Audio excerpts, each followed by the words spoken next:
the 1 control. And this is essentially a pre-gain. So what we're doing is we're setting the volume level of our instrument going into the rest of the pedal. This pedal is very reactive to your playing. It's very dynamic. So when we turn this control down, we're gonna get an overall cleaner sound.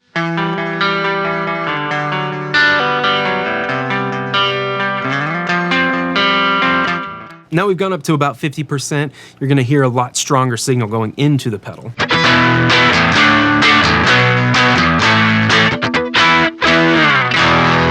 You can hear that the signal now has a little bit of grit to it, and that's because we've hit the threshold of where the signal's starting to get loud enough to where the pedal is clipping it. From here, we're only going to push our signal harder to drive it even more.